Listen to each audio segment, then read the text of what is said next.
Hi, Cosplays by Shinobi here. I am with a special guest, Phil Falcone of the Terrifier franchise. He's a producer and special effects assistant. How's it going, Phil? How you doing, man? Glad to be here. Thanks for being here. I mean, let's just dive into it. I mean, how does it feel to be a part of this successful franchise now? Well, it's pretty cool, it wasn't my first career. This is like my third or fourth career, basically. But I'm having fun. It was great getting into it. I always wanted to be in film. Um, Never really got the chance, so to speak. But I'm loving it now. It's amazing. So I met you at the Rocky Mountain Nightmares in Colorado, and we had some really cool discussions. And I consider myself a horror aficionado, and I was disappointed that I had not seen Terrified 2 at that point. And I promised you and Jonathan and Damien that I was going to watch it that night, which I did, and I was not disappointed. Good, good. Glad to hear that. It was a lot. Now, as we remember, as I found out, there were a lot of people vomiting in theaters when they saw it. There were a lot of people passing out, fainting. How did you push the edge so far? Well, And did you expect this from people, the response? definitely not the throwing up or the passing out, but we did push it far. You got to give Damien credit. He likes that, and I love it now. I was never really into this part of the horror genre, but I wanted to learn special effects, and Damien was willing to teach, and I've come a long way. We've done a lot of things. He pushes me, I push him, so it's a good combo because we really got a lot of things done. We had hired a special effects crew for Terrifier 2, and they bailed a couple of like about a month and a half before we started, and I had just had open heart surgery, so I didn't know if I was going to be able to do it. But when they bailed, I said, "Screw it, done. Let's go." And we started, and I'm glad because I love that. It's amazing work. And also kudos because you're actually showing that practical effects still work. Everything Oh, doesn't have to be VFX. yeah, without a doubt. It's all practical effects. It's maybe 1 or 2% of CGI, if that. Very, very little CGI. We really show everything that's on screen. We did by hand. So great crew, great people involved. I had a lot of fun. Now, the first Terrifier had a budget of $35,000. Yeah. It's a really good movie for a $35,000 budget. Well, it's 35,000 in cash, but the amount of work that was put in by Damien, George Stuber, myself, um, had a few other people on there, but not many. I think our crew was 4 or 5 people. It was not a big crew. We Damien and I 3 4 months of prep work for the special effects.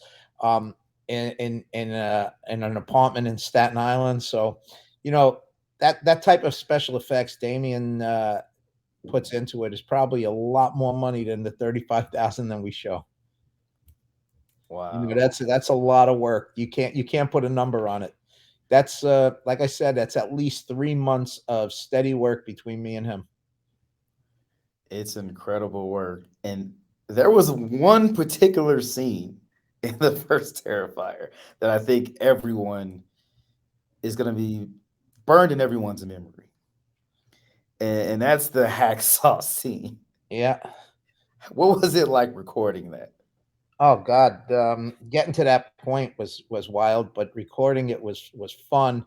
But you got to give Catherine props. I mean, Catherine Corcoran, she actually hangs from that contraption that we built, and we had to just keep picking her up. But God, she went through hell for that. But it's worth it. I mean, you see it at the end. It's something that you know it's it's a joy for us because it worked. But getting to that point was a lot of work. Wow, that's incredible. I can't imagine being a part of a scene like that. Just absolutely incredible, spectacular, and Art the Clown. I think it's become an iconic horror secret now. I even saw a couple of Art the Clowns at Comic Con this past weekend. Yeah, it's taken on a life of its own, without a doubt. The fans have welcomed art into their houses and into their hearts. So yeah, we're pretty proud of that. Damien created a character that will definitely will live on forever now, but has become a franchise. So it's pretty cool. As long as the fans keep loving it, we'll keep making it. And a clown, it's a clown. There have been other iconic clowns. Pennywise coming to mind, but Art has made his own way in a totally different manner. David, he's able to act out and portray Art without even speaking. Well, that's the character that Damien had created, was a mute clown, and I think that's one of the coolest things about him is there's no sound. So it's a little creepier than if he had actually talked, I believe. And I think that's what makes him so special. And the quirkiness that Damien asked Dave to bring to the table has really, really worked. Because you get this horrific scene and then you get to laugh while he's doing it. It's insanity with joy. I don't know how to explain it, but it's like a combination. It's craziness. It really is. It's different from anything I've seen. I love it. Now, after Terrifier 1, it was successful, and you still had to go through kind of a crowdfunding for the next movie. And I think you only wanted $50,000 originally, but that ended up ballooning to like $250,000. Yeah, 215. Out of that, we got to spend on the film approximately 100,000. We had to buy things for the Indiegogo and everything, but that helps huge. Maybe 100, 115, and then another 120 or 130 was put in. So the whole film cost us, I think, $248,000 to make the film. But again, you know, like Terrifier, the original Terrifier, only this time we were in my basement. But Damien and I spent a good part of 5 months building the special effects. It's the first time I ever tried to do an animatronic, which worked out. Damien wanted to reshoot a couple of things because um, a couple of the scenes were falling flat, and COVID came and it got us a chance to breathe and you know, re uh, remake some of the prosthetics, and I think that helped in a way. It's a shame to say that COVID helped us, but it did because it got us a chance to sit down and fulfill his dreams on how to get certain scenes done. Honestly, I think the shocker for that is so Terrifier 1, people liked the movie, but there was some criticism that it faced that said it didn't have a great story. Now, Oh, I part couldn't two, agree more. I couldn't agree more it, it sorry to cut you off. That I couldn't agree more. I told Damien on many occasions, I said, you could have black leader that just says, come back in 5 minutes, go to the bathroom, go buy some popcorn. We're gonna have another kill in 5 minutes. That would have been good enough. I mean, it was a gore fest. It really Without was a a doubt. gore fest, and for horror fans like myself, we welcome that. But part two, you escalated things quite a bit. You actually had a really good story, Right. which you had to have because the runtime of the movie was 2+ hours. Hmm. Well, with that, just to give you a little backstory on that, it scared me when I read the script because Terrifier's script, I told Damien, like I said, it was nothing but a gore fest, like you said. Um, but on Terrifier 2, I liked the script so much that I said, that scares me because I wasn't thrilled with script one and we did really well. Script two, they might not go for it. Then when he did the cut and he sent it to me and I looked at it, I said, "Oh my god!" I said, because I said when he told me, he said it's going to be like 2 hours and 5 or 10 minutes, and I said, "Wow, that's too long." I said, "Let me see." So I watched it and I said, to be honest, I said, "You're going to cut a couple of seconds here and there. It's not worth it because the story's there and you're going to have to cut story, not the kills." So I said, "Screw it." And what did we do from there? We ended up adding like another 10 minutes with that final kill scene. So it to me, the 2 hours and 10, 2 hours and 20 minutes, it didn't feel like that to me. And if it didn't feel like that to me, it's definitely not going to feel like that to a horror hound. And of course, David was great, spectacular as Art the Clown. Dave But does a terrific job as Art the Clown, without a doubt. Lauren was also amazing as the final girl in the Lauren, movie. yep, Lauren Lavera, she's amazing. And I'll tell you what, when we first started doing it, Damien was thinking about getting a stunt person to do the riskier or the more physical aspects of the role. And Lauren was talking about how she was, into martial arts and into body conditioning.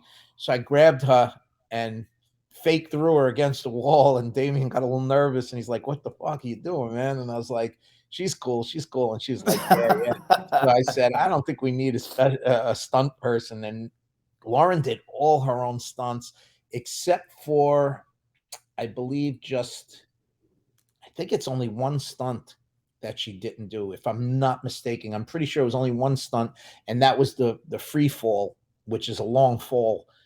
We didn't risk that with her. Okay. I mean, it's just amazing work. And one thing that's really interesting, now I'm sure we're going to find out more about this in the future, but there's a lot of, I think, people wondering, there's this supernatural element with art is he seems to be unkillable. And it's really interesting. But what happened with Lauren or Sienna, she had this supernatural element to her as well. So it was like the arch, arch nemesis for Art the Clown, and she was able to combat him. Like, how is this going to be elaborated on in the next movie? Oh, that's up to Damien to reveal. I could tell you this. When you do a horror icon like this, or a horror persona, I should say, because icon is still down the road, hopefully. But when you have a persona like this, there has to be something to it where he is sort of kind of invincible. Say, like, there's always going to be some bane that gets him, even like Superman, there's kryptonite. So what you have to do is you have to weigh where you're going with it. And I think Damien did a good job. We were very nervous about that aspect of it. But you have to have that come in. Otherwise, it's really going to be a short-lived process. You're going to be maybe one, two movies and done. Um, so you bring that aspect in, and I think it's worked well. Um, we did worry about that. I did anyway. It's a scary thing when you go there and you try to make something, but I think the way Damien handled it was done very well.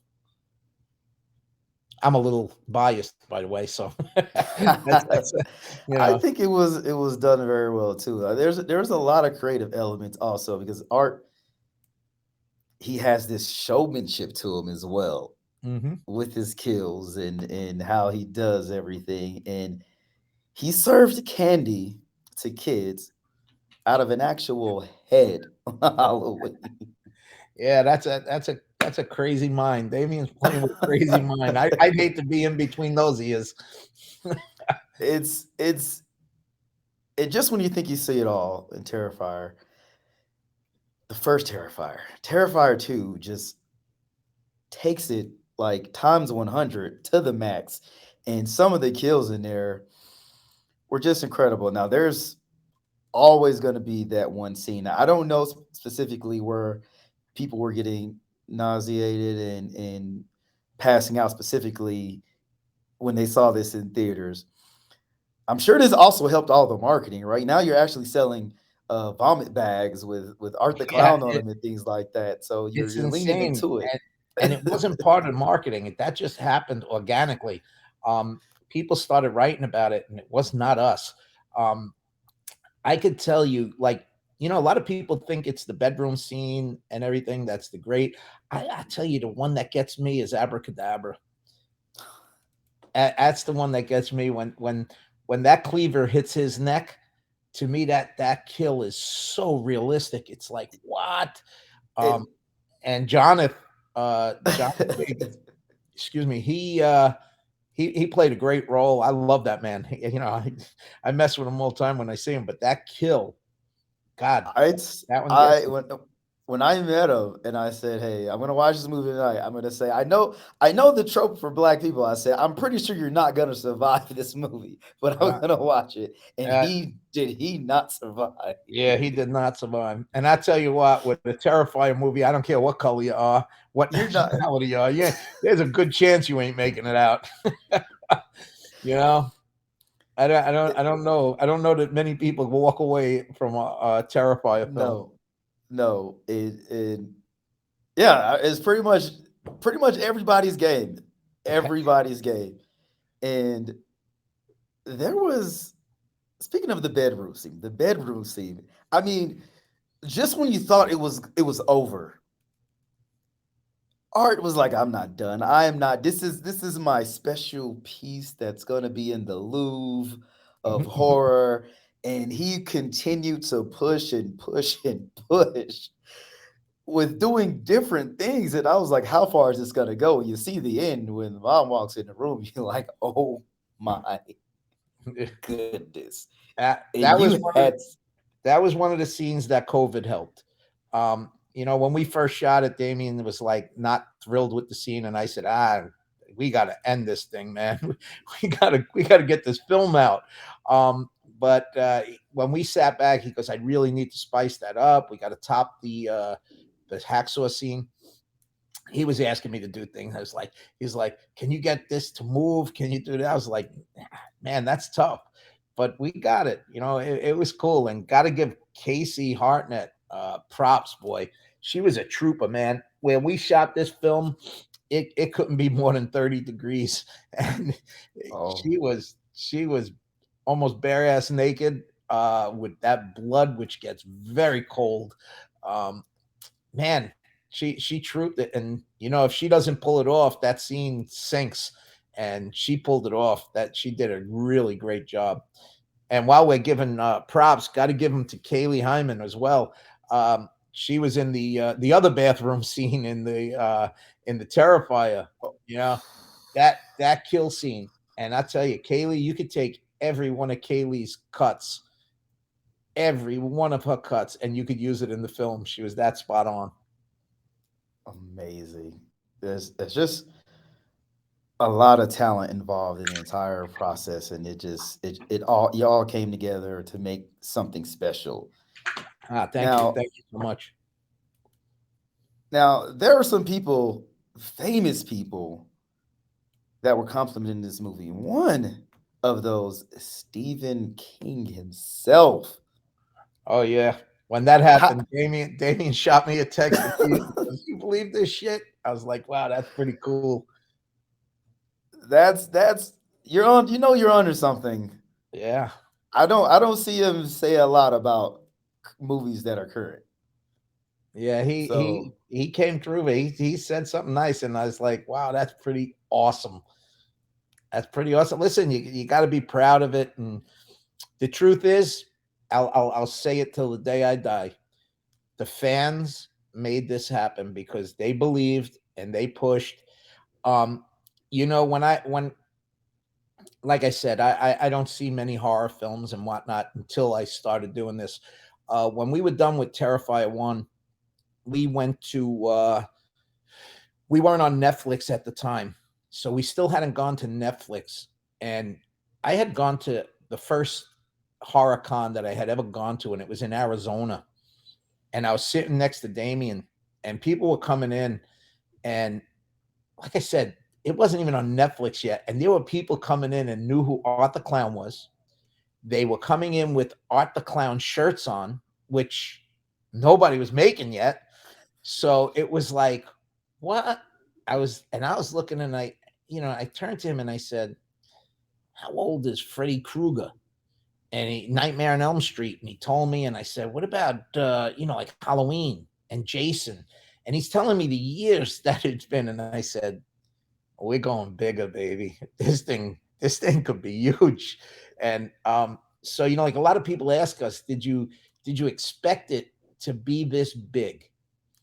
And I got to be honest, we didn't expect the theater run. That was new to us, but we did expect the fan base to grow, especially after Netflix. After it hit Netflix, Terrifier, it sort of had a pop going. So when we were doing Terrifier 2, it was like, you see this scene, we filmed most of Terrifier 2 in my barn upstate. And we built those scenes, we built those sets. Damien wanted certain things, and I said, yeah, we could do it. We could do it. And most of those sets are built upstate. And we didn't have the budget to do a Hollywood film, but we had the budget, and we had the right people. I called on friends from my childhood that I hadn't seen in 40 years, 50 years. One of them is Louis Mandarine. And I said, Louis, I never worked with metal before. I need a couple of things made out of metal. I said, could you help me out? He goes, yeah, we built I built the tank for the Clown Cafe, the tank where Right. Warren's in. I built that in my backyard, but I needed bands around it made out of metal. And Louis, he actually helped me put it together, and he put the bands on it. He made the grills for the gate, the bars in the windows. This is a guy I haven't seen in like I said, 40 years, and it was like meeting him, hanging out with him 40 years ago, and he came through. A friend of mine, Joe Pagano, got us Nellie Bly for the carnival.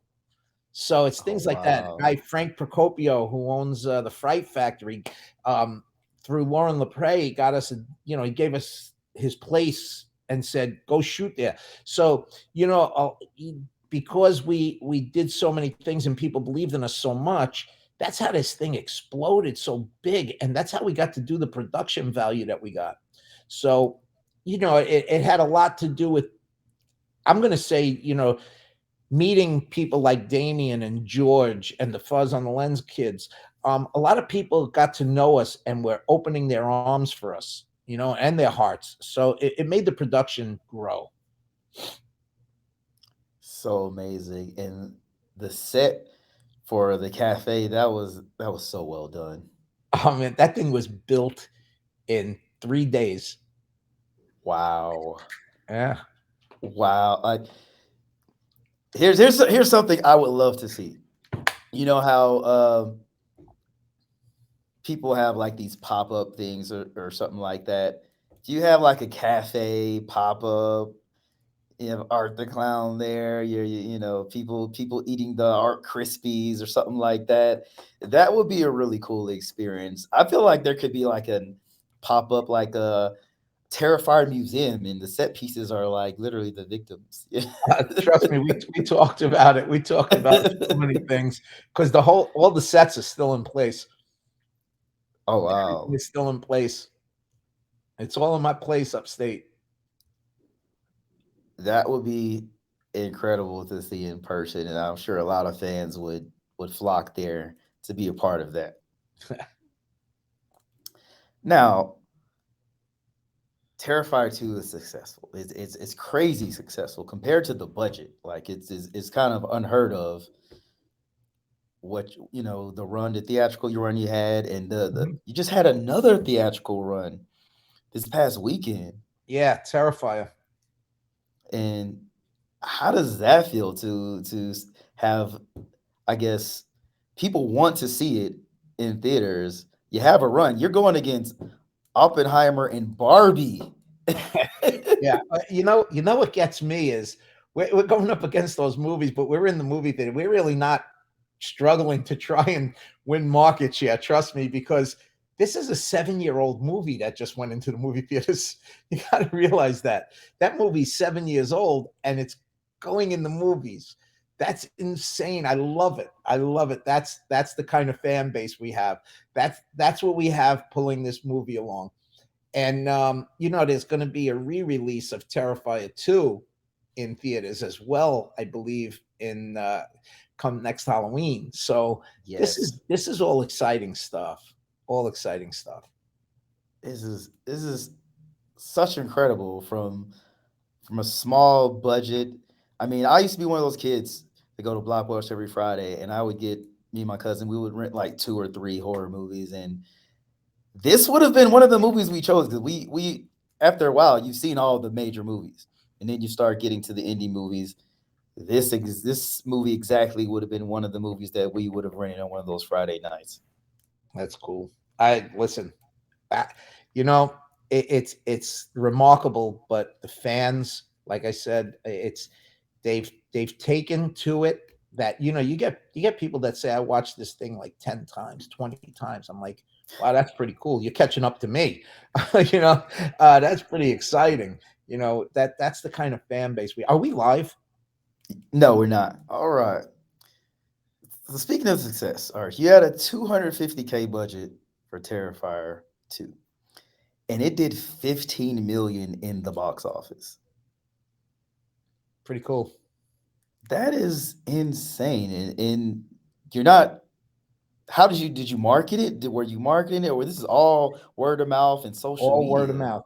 I'm telling you, this was it's organic. It's the fans pushing for it. um we got to give credit where credit's due. You have your distribution company, Cinedigm and Bloody Disgusting, um put this they wanted this in the theaters. We It was supposed to be like 10 to 20 theaters, I believe, when we first were discussing this. So that's why I said we never expected theatrical. Then it started growing. And when they started talking about the number of theaters, and we did those numbers in limited amount of theaters. I think we maxed out at like 1,500 theaters or close to it. And that's an incredible amount of money in that many theaters for an indie ultra low budget film. That's Yeah, wild. That's it's wild. very wild. Yeah. And it's And also good for the industry. It's good for the indie industry. it It is. shows people that you can make a film that uh, appeals to the audience, and it can make it into theaters. It's definitely a win for indie movie makers. Definitely. And I think what's extremely impressive is Terrifier 2 has an 85%. Yeah, 85% on Rotten Tomatoes yeah, that's pretty from the cool. critics. Critics, that's wild. That's wild. You got to give a lot of credit. We had a Let me tell you something. We had a great crew. You got, like I said, you had the Fuzz on the Lens kids. You had George Stuber. You had my friend Lorenzo Bolello, who's one of the producers, who helped me build a lot of the stuff upstate. You know, when you have guys like that, and you had Olga and Jackie on set. Olga did the set design basically, with Jackie basically assisting her on that, and then Jackie assisted on makeup. So and I mean, I was rough on them on the set because as the producer, you want your sets to be done and ready, and you got to film. So when you have to film, you know it costs money just sitting around doing nothing, or it hurts the production. So I would be like, you got 3 seconds to get out of that thing, or you're going to be in this film. So it's like she wasn't used to somebody like that, and I was like, get out of that scene. We're going. We got to move. That was like a mantra. We got to move. We got to move. And then you're battling, like when you're on a low budget film, you're battling your surroundings. Like we were filming in a house that I think it was like every 10 minutes, some type of water system would kick in that we weren't allowed to shut off. And so you had to shoot your scenes in between this, and it was like, ah! Some wild stuff. I think 90% of the crew gets PTSD if they hear we got to go upstate.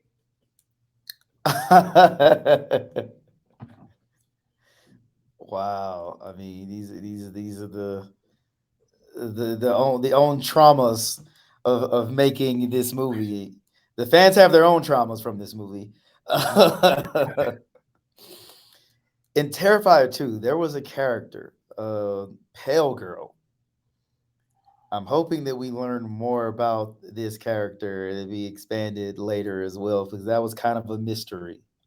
Yeah, and Amelie McLean, I'm telling you, a young girl like that pulling off those facial expressions and creeping you out like that is insane. Again, like there's so many things that that, and again, you got, like I said, you got a kid. A lot of people, they come on and they blow smoke up people's ass. I think if somebody sucked on my set, I tell them, you suck, get out of here.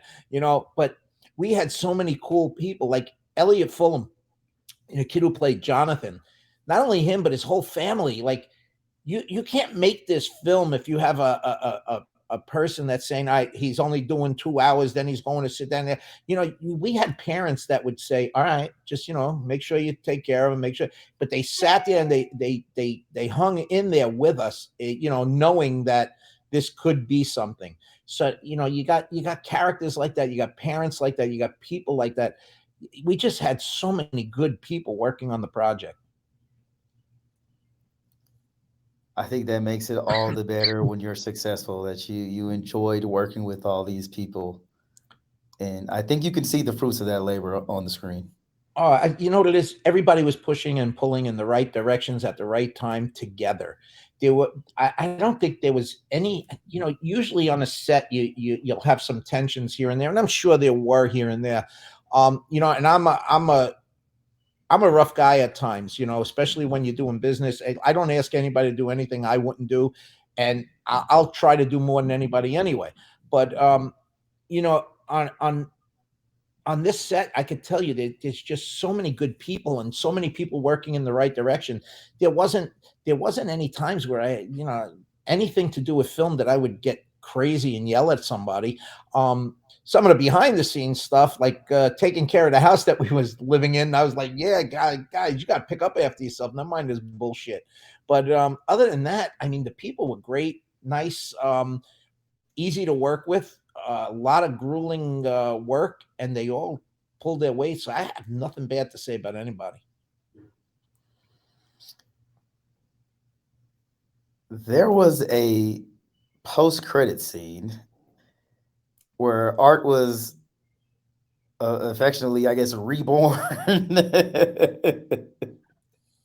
in a way. Is that to let now Terrifier 3? It's been announced that Terrifier 3 is happening and it will get a theatrical run and you're going to have the largest budget that you've had thus far. And was that was that ending planned knowing that you were going to have a Terrifier 3?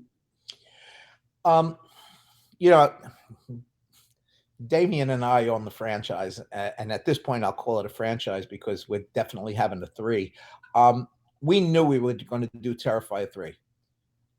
We knew what we had. Like I said, we knew it was. We knew we upped the game after Terrifier.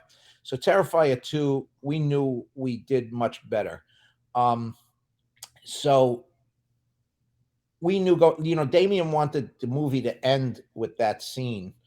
And I loved the way the first ending is, So I said, Damien, why don't we put it in the credits? And he wasn't thrilled with that. He was like, I don't like doing end credit scenes. And I was like, man, I love the way it ends when the little girl walks out with her head. I said, I just think it's cool. Can't we just throw the other scene into the credits? I said, it happens all the time because I'm really not big on that.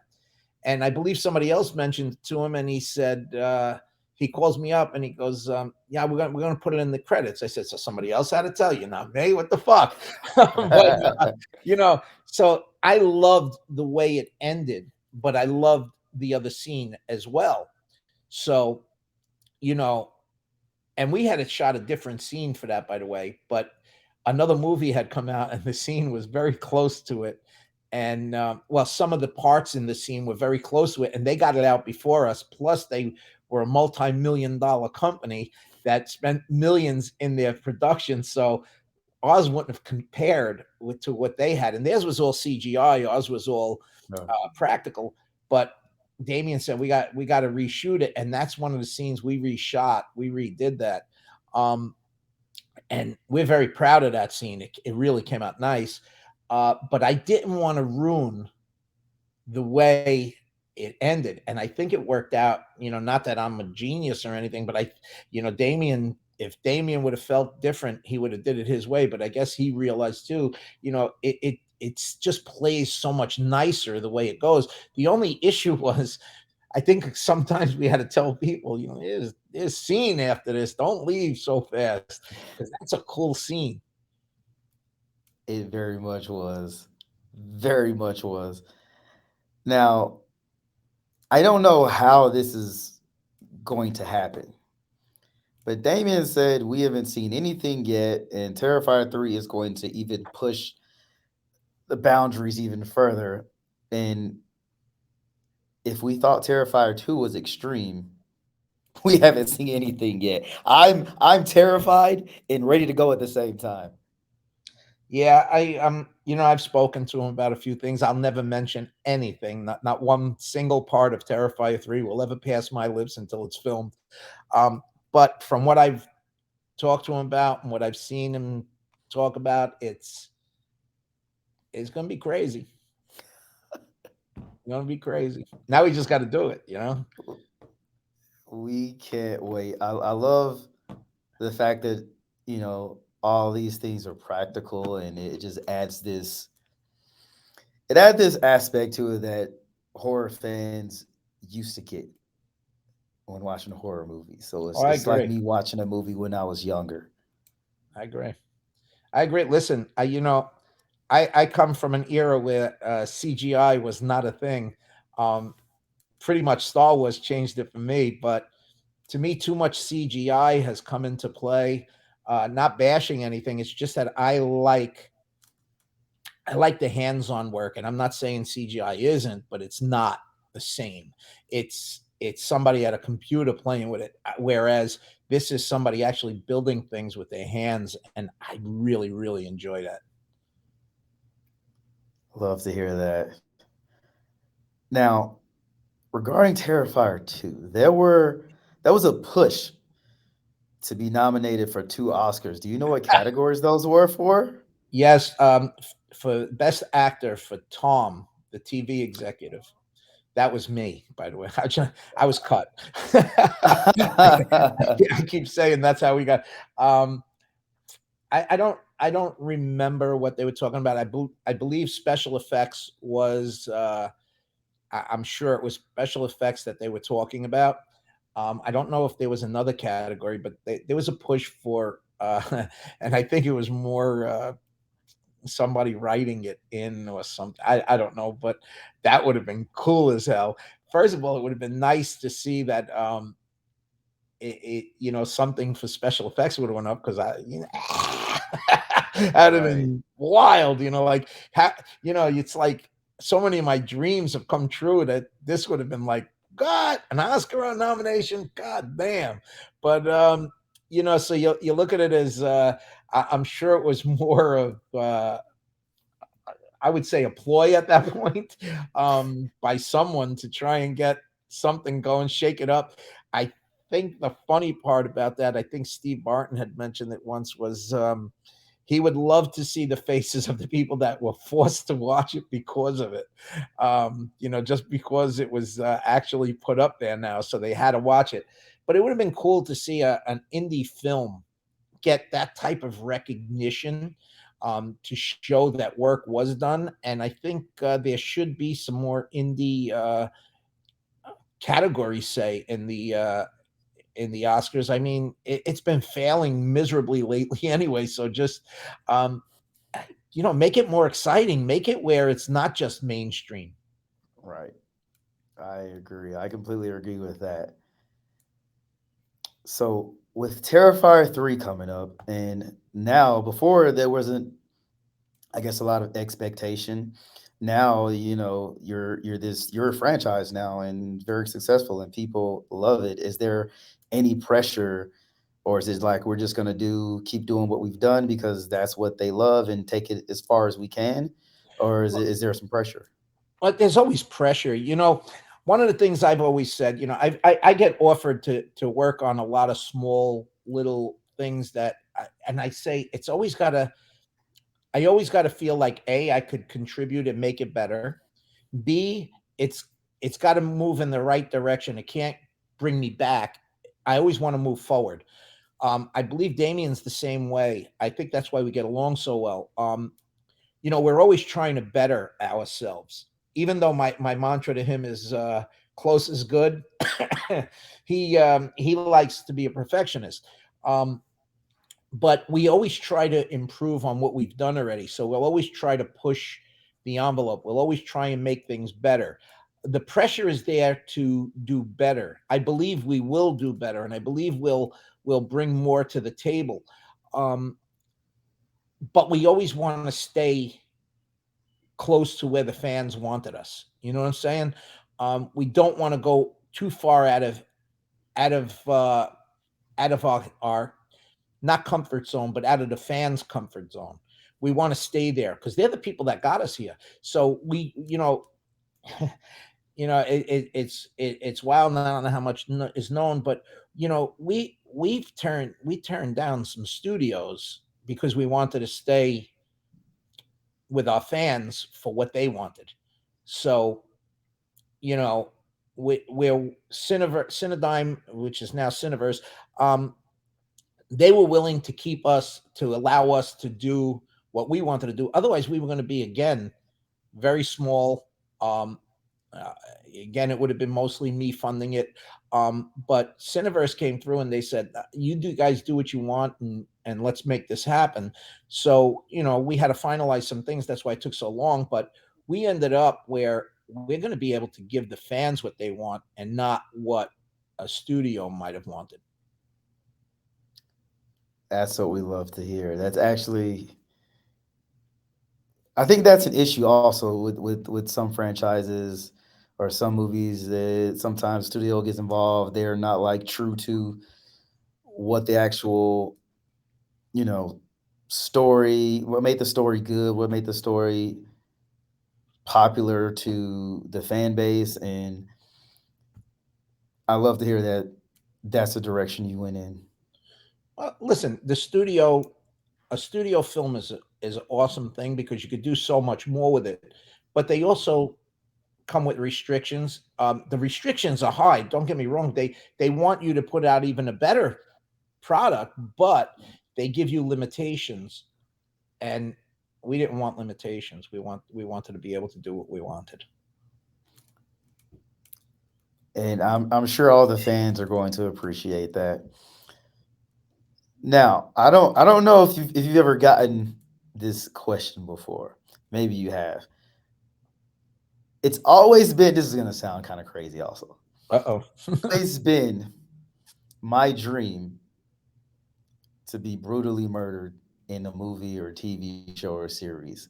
How do I how do I audition to be destroyed and become an Art the Clown exhibition showpiece? Wow, that's a tough one because the way it happens is you gotta go through casting. Right. You audition for roles depending on the role that's and you know even in today's world you don't come off looking like a female lead. So you'd have to stick with male roles, which diminishes your possibilities. But there's levels of casting here where we don't just grab people we know and do things like that. We have auditions for roles, and it goes through like three levels before it even gets to Damien and I. Damien puts out a certain thing where what he's looking for, then it goes through casting. Then it goes through another person that handles casting for us. They send us. what they feel is closest to what Damien is looking for and the top quality. And then it gets filtered to us. And then Damien will go through it and then he'll come to me and say, Phil, these are the people I'm looking at. What do you think? And I'll go through it. And, it's usually, I'll never get in the way of Damien's creativity. I'll always say, do what you think's best, but this is what I think.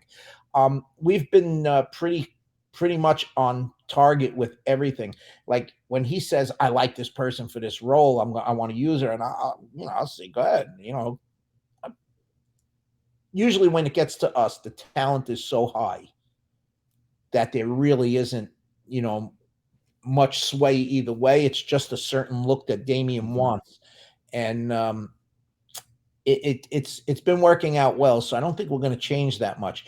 Now for a different franchise, I'm going to say there's less restrictions to trying to get into an indie film, um, an indie horror film. I'm not saying it's easier. It's just might be more where you cast directly to the director or something because it's even a smaller budget. But with ours, on Terrifier 2, it went through 3 levels just to get to us. And then Damien and I would sift through it and see what we liked the most. Gotcha. And you've done a fantastic job in the casting. So that process works. All right. Finally, do you have any advice for anyone that wants to make an indie movie, whether it could be horror or any other type of movie? Yeah, just, my, listen, I've done my whole life has been go for it. You know, you want to do it, you do it. Um, I wanted to be in film since I was 13 years old. I actually worked in the film business, different end of the film business. It was more on the, just putting reels, rolls of film on reels and sending them to theaters. But I wanted to do something that I could afford a family, and I knew it wasn't going to be in films at the time. So, or I felt it wasn't going to be in films at the time. So I went a different route. But I always had that urge to do films. So I always dabbled in it, um, in one way or another. Like I would talk to people that knew films. I opened up a club in Manhattan and I met a lot of film people. Um, but when it was time, when I felt I was ready for it, I actually did it. It just wasn't as an actor; it was as a director. That's how I met Damien with doing a movie called Joe's War. I co-wrote and directed it, and I met Damien through there. Then I produced Terrifier and did the special effects with Damien. Then we did Terrifier 2.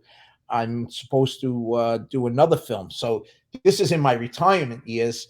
I'm doing what I always wanted. So what I would tell somebody that's getting involved is if you really want it, go for it. You only get one role in this life. So just go for it. Um, it doesn't mean you don't have to start with a huge budget. You could do something small, try and build a, a, a crew. We started very small and we're building out. We've grown with people. And you got to have the right people. You got to have people that are like-minded, people that want the same things in life. You got to leave egos, check them at the door. Egos kill relationships. So you want to build a nice nucleus of everybody that wants to do the same thing and pulls for one another. You don't want people that are memes. I did it, I did it, I did it. You don't need that because that's just hurtful. You don't want anybody taking credit from somebody else. So what you want is people that are always going to go out and say, "Oh man, we had a great crew. These guys did everything." And that's what you want because when you have people like that, nothing gets in the way. These are all going in the same direction. So I mean, I might be all over the place here, but that's what it takes to be successful in something. You got to have like-minded people, people that you get along with, people that you really like, not just like, hey, he's all right. You got to have people you like, and then you go for it and you give it your all. My father brought me up. He said, "Don't do anything unless you're going to do it to the best of your ability and you're willing to sign your name to it." And that's how I've done everything. I don't go at anything where I'm not willing to back it. I hope that answers it. That was great advice. Thank you. That was such great advice. I want to thank you for your time, Oh, thank and you, man. I wish the Terrifier franchise much success in the future. I'm looking forward to Terrifier 3. I can't wait. Well, I appreciate it, man. I really do. Thank you so much for having me on here. I don't do these very often, so it's fun, you know. And I like talking about it. It's a passion. So thank you so much for having me on, and I appreciate the fans. So thank you all. Thank you.